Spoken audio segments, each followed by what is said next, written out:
अस्सलाम वालेकुम दोस्तों, मेरा नाम है इमरान और आज की ये वीडियो बनाने का मेरा मकसद ये कि वो भाई जो कि पाकिस्तान से अभी सऊदी अरब वर्क वीज़ा के लिए अप्लाई कर रहे हैं। मैंने अभी रिसेंटली 3 महीने का वर्क वीज़ा अप्लाई किया था सऊदी अरब का और अल्हम्दुलिल्लाह वो लग चुका है। और तो मेरा मकसद ये है वीडियो बनाने का कि मैं आप लोगों को प्रोसेस से इन्फॉर्म कर सकूं। डॉक्यूमेंटेशन जो कि मैं किसी भी डिपार्टमेंट में जाता था और मुझे एंड टाइम पे पता लगता था कि भाई ये डॉक्यूमेंट आपके पास नहीं है, मिसिंग है। और उसके बाद जो मुझे वहाँ पर जो ख्वारी होती थी, मैं चाहता था आपका आपका वक्त बच सके और जो है आप जो है वो सारे डॉक्यूमेंट्स जहाँ पर भी जिस रेलेवेंट डिपार्टमेंट में आप जा रहे हैं तो आपके पास वो चीज़ मुकम्मल डॉक्यूमेंट मुकम्मल जानकारी के साथ वहाँ पे जाएं, जो कि मुझे मेरे केस में मेरे एजेंट्स ने नहीं बताई और मुझे उन चीज़ों में हर जगह पे कोई ना कहीं पर कोई ना कोई छोटी मोटी ख्वारी होती रही है। तो वो भाई जो कि फ़र्स्ट टाइम अप्लाई कर रहे हैं तो उनको उनके लिए ये काफ़ी मेरे ख्याल से यूज़फुल होगी। तो सबसे पहले मैं स्टार्ट करता हूँ कि फ़ीस से। तो फ़ीस सबसे पहले जो मैंने पे किया था, मैंने 5,000 रियाल मैंने अपने एजेंट को पे किए थे। ठीक है, उस एजेंट को मैंने पे किए ताकि वो जो है मेरा जो है वर्क जो है 3 मंथ्स वर्क वीज़ा जो है उसको प्रोसेस करे। 5,000 रियाल मैंने एक पे किए। उसके अलावा जो है पाकिस्तान में जो उस सऊदी का वाला जो एजेंट था, उसका जो पाकिस्तान में जो एसोसिएट्स जो बैठे होते हैं, तो उनको जो है मैंने सबसे पहले अपना जो है पासपोर्ट की फ़ोटो और उसके अलावा अपना जो है मैंने पासपोर्ट साइज़ फ़ोटो और सीएनआईसी की कॉपी, ये तीनों चीज़ें मैंने उसको व्हाट्सएप के थ्रू सेंड की थी। और उसके साथ मैंने एडिशनली उसको 4,000 रुपये भी मैंने ट्रांसफ़र किए थे। वो 4,000 रुपये से उसने जो है मेरा जो है सबसे पहले उसने मेरा प्रोसेस स्टार्ट किया। उसने मेरी जो है मेडिकल टेस्ट के लिए उसने मेरी अपॉइंटमेंट बुक की। पाकिस्तान में आई डोंट नो, डिफरेंट बड़े बड़े शहरों में फॉर श्योर जो भी है ऐसे मेडिकल सेंटर्स होंगे जो कि गल्फ़ कंट्रीज़ के साथ रजिस्टर्ड होंगे। हैदराबाद से मैं बिलोंग करता हूँ, तो हैदराबाद के अंदर कोई भी ऐसा मेडिकल सेंटर नहीं है। तो जब मैं कराची गया था उस चीज़ के लिए, तो मेरा जो मेडिकल सेंटर था वो था साले मेडिकल सेंटर कराची, जहाँ पे मैं गया था। तो जब मैं वहाँ पे गया तो मुझे कुछ चीज़ों के बारे में इल्म नहीं था। मुझे मेरे एजेंट ने बोला था कि आप अपना पासपोर्ट की कॉपी लेके जाइएगा और सीएनआईसी कॉपी लेके जाइएगा। उसके साथ आपको एक जो है आपका एजेंट जो है आपको एक पेपर प्रोवाइड करता है जिसमें लिखा होता है कि इस बंदे की उन लोगों ने, उस एजेंट जो कि आपको स्पॉन्सर कर रहा है, जो कि आपको अभी वीज़ा देने वाला है, वो आपका जो है एक पेपर बना के देगा। वो पेपर आप उधर प्रिंट करके लेके जाएंगे कि हाँ भाई, इस एजेंट के थ्रू मैं अपना वर्क वीज़ा जो है प्रोसेस कर रहा हूँ और मेरा मेडिकल टेस्ट लें, तो वो पेपर भी आपको लेके जाना होता है। तो जब मैं वहाँ पे इन हुआ तो मुझे जो है वहाँ पर जो स्टाफ बैठा था, उन्होंने मुझसे पूछा कि आपके पास क्या पासपोर्ट साइज़ फ़ोटो है। मेरे पास वो नहीं थी, तो मैंने वो पहले पासपोर्ट साइज़ फ़ोटोज़ वहाँ पे जो है निकलवाई। उसके अलावा लाइक करीबी कोई भी फ़ोटो स्टेट वाले की शॉप के पास में गया। उसके अलावा मैंने सीएनआईसी कॉपी उनको चाहिए था, उनको जो है वो जो मेरे एजेंट का जो पेपर था जो उसने मुझे दिया था, वो मुझे जो है वहाँ पे लेके गया था। उसके अलावा जो है मैं उसके अलावा जो है पासपोर्ट फ़ोटो और सीएनआईसी कॉपी, और उसके अलावा जो है आपका वो जो पेपर है जो आपको एजेंट ने दिया, ये 4 डॉक्यूमेंट्स जो थे मैं लेके गया वहाँ पर। सॉरी। जब मैं वहाँ पे गया तो काउंटर पे आई वाज थिंकिंग कि भाई मैं शायद वो कार्ड पेमेंट भी एक्सेप्ट करते हूँ, लेकिन वहाँ पर वो कार्ड पेमेंट एक्सेप्ट नहीं करते थे। तो मुझे एक और चीज़ की अवेयरनेस भी नहीं थी कि इमीडिएट जो है वहाँ पर रिज़ल्ट, अगर आपको विथिन 1 डे आपको अपना मेडिकल टेस्ट का रिज़ल्ट चाहिए, तो उसकी फ़ीस है 14,000 रुपये। ठीक है, तो मैं कैश लेके नहीं गया था। देन अगेन मैं बाहर गया एंड देन दोबारा मैं एटीएम से अपने कैश लेके आया जो मैंने उधर पे किया। ठीक है, 14,000 रुपये मैंने उस इमीडिएट जो है टेस्ट के मैंने पे किए, जो कि मैंने बाद में बताया कि नॉर्मल टेस्ट भी होता है और नॉर्मल टेस्ट का रिजल्ट आपको विद इन अ वीक मिल जाता है। अगर आपको जल्दी नहीं है तो आप उनसे पूछ सकते हैं कि सर नॉर्मल टेस्ट की फ़ीस कितनी है, तो आप कम पैसे भी पे कर सकते हैं, ताकि अगर आपको जल्दी नहीं है तो आपका ऑब्वियसली प्रोसेस उसके हिसाब से होगा। ठीक है, मुझे इवन तो मुझे जल्दी भी थी, तो मैंने 14,000 ही पे किया है, बट मुझे इस चीज़ का इल्म नहीं था कि नॉर्मल फ़ीस भी है इसकी। खैर, सेकेंडली ये चीज़ कि जो है वहाँ पर जब आपका एग्ज़ामिनेशन किया जाता है तो आपके एग्ज़ामिनेशन में आपकी 3 चीज़ें होती हैं। आपका ब्लड टेस्ट लिया जाता है, आपका एक्स-रे लिया जाता है और आपको कंप्लीटली आपके कपड़े वगैरह के बगैर आपका जो है ओवरऑल पूरी बॉडी का एक एग्ज़ामिनेशन होता है। आपको मतलब चेक करते देखते हैं वो, विदाउट कपड़े, आपको कपड़े नहीं पहने होंगे। ठीक है? और क्योंकि मैंने जो है 14,000 रुपये पे किए थे उस चीज़ के लिए, तो ये जो है अपना टेस्ट के लिए, तो मुझे सेम डे पे ही उसका रिज़ल्ट मिल गया था और अल्हम्दुलिल्लाह वो फिट था।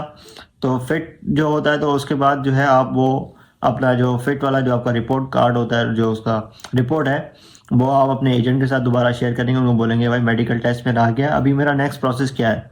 तो वो क्या करेगा कि आपका जो है कराची में ही फिर मेरा जो है बायोमेट्रिक के लिए मुझे भेजा गया था, जो कि सऊदी एम्बेसी से रजिस्टर्ड जो भी आपका बायोमेट्रिक डिपार्टमेंट होगा आपके पाकिस्तान कंट्री में, अलग अलग शहरों में ऑब्वियसली अलग अलग जगहें होंगी। मैं फाइनेंस एंड ट्रेड सेंटर के जो डिपार्टमेंट है बायोमेट्रिक का, उधर में गया। तो वहाँ पर जो डॉक्यूमेंट मुझे बताया, मुझे जो एजेंट ने दिया था, मैं वो सेम डॉक्यूमेंट जो है वो लेके वहाँ पे चला गया। फ़ीस वगैरह जो है वहाँ पर मैंने तकरीबन कोई 1500 रुपये मैंने वहाँ पर पे किए। और उस चीज़ के लिए जब मैं वहाँ गया तो मेरे साथ मैं ना सिर्फ मैं बल्कि मेरे अलावा भी उधर बहुत सारे ऐसे लोग थे जिनका बायोमेट्रिक जो है फिंगरप्रिंट्स नहीं आ रहे थे। तो उधर काफ़ी देर तक ख्वारी होने के बाद जो है पता चला कि जो है ये सिर्फ इशू मेरे साथ नहीं था, उधर काफ़ी लोगों के साथ ये इशू आ रहा था। तो फिर उसका सॉल्यूशन ये होता है कि वो आपको 2-3 मतलब आपको या तो कहते हैं कि आप 1-2 दिन के बाद दोबारा आके ट्राई करें। लेकिन वो भी एक्चुअली मेरे केस में जो है काम उस चीज़ ने नहीं किया। तो फिर जो है वहाँ पे मैंने मैनेजर से जब हम लोगों ने बात की कि सर हम लोगों का बायोमेट्रिक नहीं आ रहा, हम लोग अपना वीज़ा प्रोसेस कैसे करें? वी आर गेटिंग लेट, हमारे पास इतना टाइम नहीं है। ऑब्वियसली मैं जो एक दूसरे सिटी से आया हूँ, बार-बार तो कराची नहीं आ सकता ना कि बायोमेट्रिक के लिए सिर्फ। तो मैंने उनको बोला सर ये टेक्निकली कोई इश्यू है, ऑब्वियसली अगर ये मेरे बायोमेट्रिक किसी और जगह पे आ रहे हैं तो इधर भी होने चाहिए थे। तो खैर वो कोई इश्यू होगा, आई डोंट नो। तो वो लोग फिर क्या करते हैं कि आपकी एक फ़ोटो लेते हैं, आपको एक जगह पे खड़ा करेंगे और बोलेंगे इस तरह से एक फ़ोटो आपका लिया जाता है, जिसमें आपकी जो है आप की फ़ोटो के साथ आपका जो है उस पे वो लिखते हैं कि इस बंदे की हमने जब बायोमेट्रिक ली तो उसकी वो बायोमेट्रिक नहीं आ रही, तो आपकी आई स्कैनिंग लेके आपका जो है प्रोसेस आगे कर देते हैं। और उसमें आपका एक एडिशनली वहाँ के जो मैनेजर होता है वो उसका सिग्नेचर और उसके स्टैम्प के साथ आपका काम प्रोसेस हो जाता है। आप फिर ये क्या करेंगे, आप वो सारे के सारे जो डॉक्यूमेंट्स थे, जो कि आपका जैसे कि जो मेडिकल सर्टिफिकेट है जिसमें आपका लिखा आया होगा फिट, और सेकेंडली आपका बायोमेट्रिक का जो डॉक्यूमेंट्स हैं वो, और थर्डली आपकी जो भी पासपोर्ट हो गया ओरिजिनल, और आपका CNIC ओरिजिनल। उसके अलावा आपकी कोई 3-4 तकरीबन आपकी पासपोर्ट साइज़ फ़ोटोज़, और उसके अलावा आपका जो है FRC, जो कि मेरे पास नहीं था। जो एजेंट के पास पहुंचने के बाद मुझे पता लगा कि भाई आपको FRC भी देना है, जो आपका फैमिली रजिस्ट्रेशन सर्टिफिकेट होता है, जिसमें आपके टोटल फैमिली में आपके फादर मदर जो भी आपके सिबलिंग्स हैं, भाई वगैरह हैं, भाई बहन हैं, उन सब का एक ही पेपर पे सबका CNIC का एक FRC बना होता है। वो आपको पता होगा, नादरा से निकल जाता है इजीली। तो वो जो है वो भी उनको चाहिए था, उसका भी एक पेपर। मैंने ये सारे document, original passport, original CNIC, 4 photographs, FRC, उसके अलावा जो है मेरा जो फिट वाला जो रिपोर्ट था वो, और जो मेरे पास जो उसके साथ जो क्या कहते हैं बायोमेट्रिक के जो डॉक्यूमेंट्स थे, वो सारी चीज़ें मैंने एजेंट को जाके प्रोवाइड कर दी। वहाँ पर मैंने एजेंट को फिर 25,000 रुपये और पे किए, जिसमें वो इन सब चीज़ों को आगे प्रोसेस करता है। और प्रोसेस करने की उसकी अपनी एक फ़ीस थी, वो जो 25,000 रुपये थे, जिसमें वो पाकिस्तान में जो मेरा प्रोटेक्टर वगैरह, और एक बाद में जो एक और सेकंड बायोमेट्रिक होती है पाकिस्तान एम्बेसी में, तो वो सब चीज़ें जो हैं उसमें इंक्लूडेड होती हैं। फिर तकरीबन आपका जब एजेंट जो प्रोसेस करता है, आपका एप्लीकेशन नंबर एक आपका उसी जो है, मैं आपको एक दिखा देता हूँ अपना एजेंट वाला जो भी जो मुझे पेपर मिला था, उसमें एक मेरा एक एप्लीकेशन नंबर था। तो जब आपका वो प्रोसेस कर देता है, लाइक मेरा वीज़ा लेबर वीज़ा था, तो वो जो है तकरीबन मेरे ख्याल से 14 डेज़ के अंदर मेरा वीज़ा आ गया था। तो किसी-किसी का विथिन अ वीक आ जाता है, किसी का 12 से 14 दिन के अंदर मोस्टली वीज़ा लग जाता है। 1 से 2 हफ्ते के अंदर लग जाता है सबका वीज़ा। तो वो प्रोसेस हुआ उसी मतलब प्रोसेस में जो है उसी एप्लीकेशन जो आपको वो देते हैं, जो डॉक्यूमेंट जो देते हैं, उसी के ऊपर आपका एक एप्लीकेशन नंबर लिखा होता है। अगर मैं आपको इसमें डिस्क्रिप्शन में एक वेबसाइट भी प्रोवाइड कर दूंगा, उसमें अगर आप वेबसाइट में अगर आप जाके वो एप्लीकेशन नंबर लिखेंगे तो आपको नज़र आएगा कि आपका जो है वीज़ा जो है वो एक्चुअली प्रोसेस में है। और वहाँ पर जब तक वो प्रोसेस में होता है तो आपका एक ही सिंगल वीज़ा का एक बार कोड नज़र आ रहा होता है। लेकिन जब आपका जो डबल आपका जब उस एप्लीकेशन में जब आपका 2 बार आपका एक 2 बार कोड आपको नज़र आने लगे, तो मतलब आपका वीज़ा लग चुका है और आप अपने एजेंट को इन्फॉर्म कर सकते हैं, इन केस अगर आपके एजेंट ने उस पे उस वक्त तवज्जो नहीं दी हुई तो। खैर, मुझे एजेंट ने बताया कि सर आपका वीज़ा आ गया है। तो मैंने उनसे पूछा ओके, अब मेरा नेक्स्ट प्रोसेस क्या है?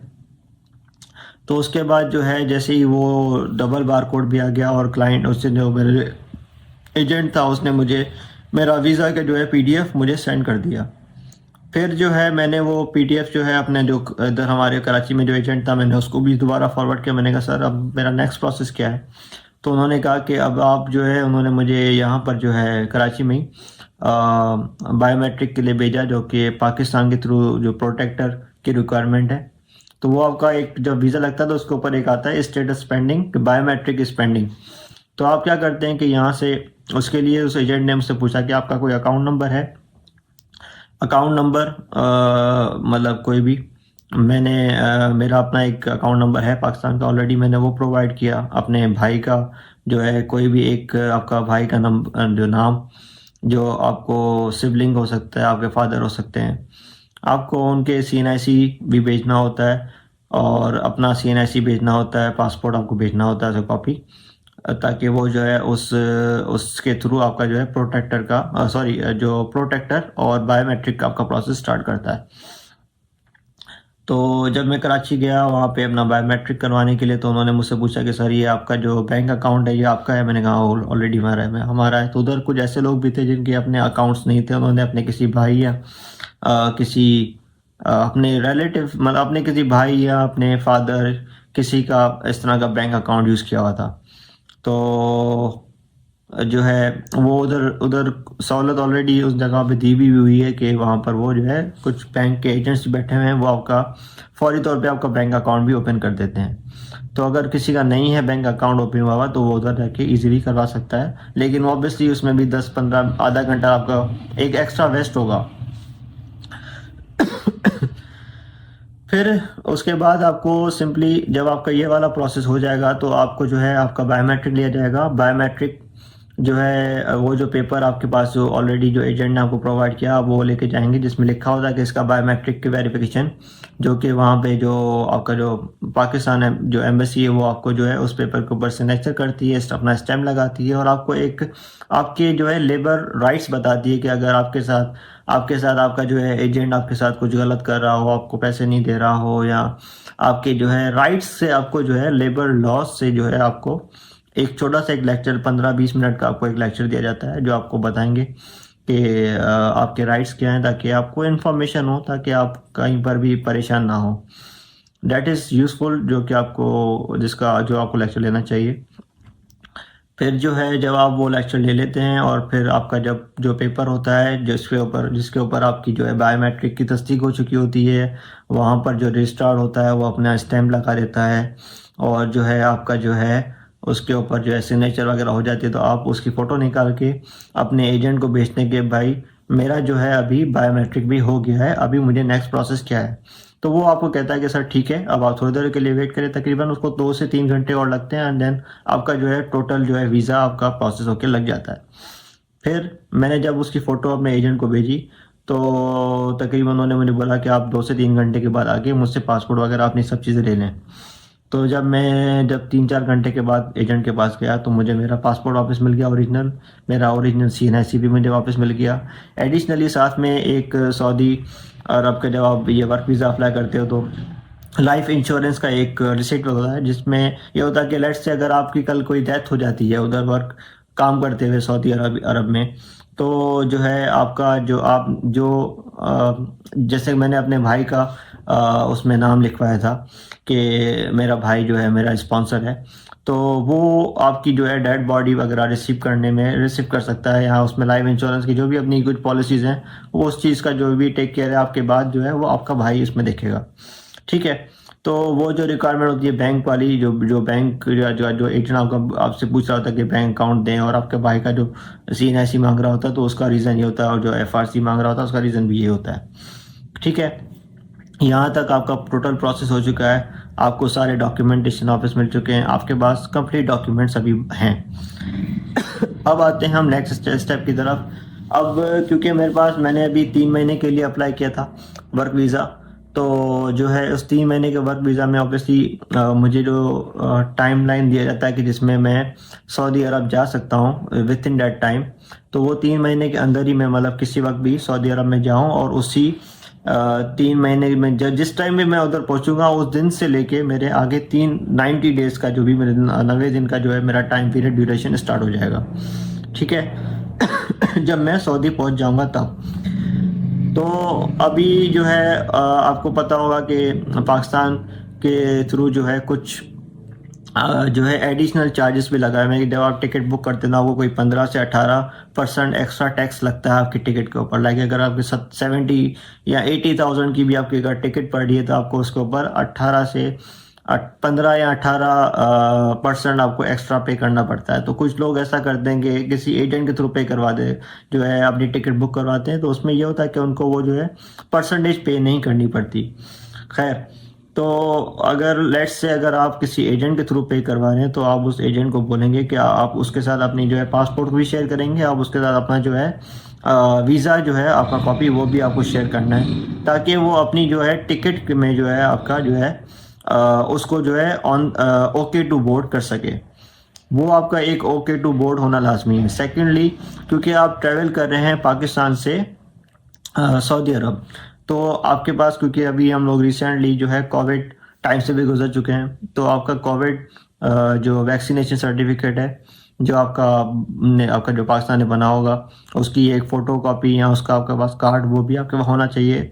कभी रिक्वायर करते हैं, कभी चेक करते हैं, कभी नहीं भी करते, लेकिन ऑब्वियसली आप ट्रैवल कर रहे हैं तो आप नहीं चाहेंगे कि कोई भी चीज़ आपके जो है रुकावट बने, तो आप वो चीज़ लेके जाएं। सेकेंडली, पोलियो सर्टिफिकेट भी रिक्वायर करते हैं, कभी कभी मालूम कर लेते हैं कि पोलियो सर्टिफिकेट भी आपके पास होना चाहिए। इन केस अगर आपके पास पोलियो सर्टिफिकेट नहीं है और आपको भी एंड टाइम पता लग रहा है, जैसे कि मुझे एंड टाइम में पता लगा था, तो एयरपोर्ट के बाहर भी कुछ कैबिन्स होती हैं जहाँ पर आप कोई 30 मिनट्स इतना लगेगा टाइम, लेकिन आपको वहाँ पर भी वो सहूलत दी हुई है और आप वहाँ से भी अपना पोलियो सर्टिफिकेट बनवा सकते हैं, जो कि जिसकी कोई फीस नहीं है और जो फ्री है। ठीक है। ये सब डॉक्यूमेंट्स जो हैं जो आपको एजेंट ने दिए होंगे, आपके जो है प्रोटेक्टर, आपका जो स्टिकर लग के आया होगा पासपोर्ट पे, वो ऑब्वियसली आपका ओरिजिनल पासपोर्ट आपके पास है, उसमें आपका जो है एक पेपर जो है आपका वीज़ा का पेपर हो गया अलग से, वो सब चीज़ें आप उसका प्रिंट आउट करवा के उसके साथ आपका जो है आपके जो भी एडिशनली आपके जो भी CNIC का कॉपी हो गया वो रख लें, आप पासपोर्ट की कॉपी 1-2 रख लें। हर चीज़ के आप 3-3 सेट बना लें, 3 सेट बना के एहतियातन रख लें, ट्रैवल करने में आपको ईजी रहेगा। और जो है आपकी टिकट हो गई वो आपने रख ली, और उसके अलावा वैक्सीनेशन हो गया, ये आपका पोलियो सर्टिफिकेट हो गया, ये सब चीज़ें आपके डॉक्यूमेंट्स आप रख लेंगे, तो आप जो है अभी आपके पास आप ओके हैं। और अब आपको बस सिंपली सऊदी अरब पहुंचना है। सऊदी अरब जब आप पहुंचेंगे तो आपके पासपोर्ट पर एक नंबर लिखते हैं, वो लोग कोड लिख देते हैं कि भाई ये इसका कोड है। वो कोड जो है आप जो है अपने एजेंट को बताते हैं कि भाई सर मुझे मेरा ये कोड है, और आप उसका अपने पासपोर्ट शेयर करते हैं उसकी फ़ोटो, तो वो उसके थ्रू आपका जो है इकामा प्रोसेस करता है, और आपका जो है सऊदी अरब में जो आपका मेडिकल जो इंश्योरेंस होता है उसको प्रोसेस करके आपको विद इन वीक और विद इन 2 वीक के अंदर वो भी आपको प्रोवाइड कर देते हैं। तो ये है complete information, complete total fees जो मेरी पाकिस्तान में जो लगी 25,000 एक, 1,500 दूसरे, तकरीबन हो गई आपके 26,500, उसके अलावा 4,000 और 31,000 तक, तकरीबन समझ ले 32 से 35,000 के अंदर अंदर मेरा जो टोटल जो पाकिस्तान में प्रोसेस लगा वो, और सेकेंडली 5,000 रियाल जो मैंने एजेंट को पे किए। ये टोटल मेरी फ़ीस इस 3 महीने के प्रोसेस के लिए लगी है। एडिशनली जो मैंने और पे किए होंगे वो मैंने टिकट के लिए पे किए, और दैट्स इट। तो अगर आपको इसके अलावा और कुछ सवाल हो जो कि आप पूछना चाहें तो you are welcome to ask me anything, जो भी आपको पूछना हो कमेंट्स में। और थैंक यू वीडियो देखने के लिए। अगर आपको लगता है कि ये इंफॉर्मेटिव थी तो मुझे इसके ऊपर भी थोड़ा सा बता दें ताकि मैं आपको आगे भी इस तरह की वीडियोस के थ्रू आपको गाइड कर सकूं। Thank you.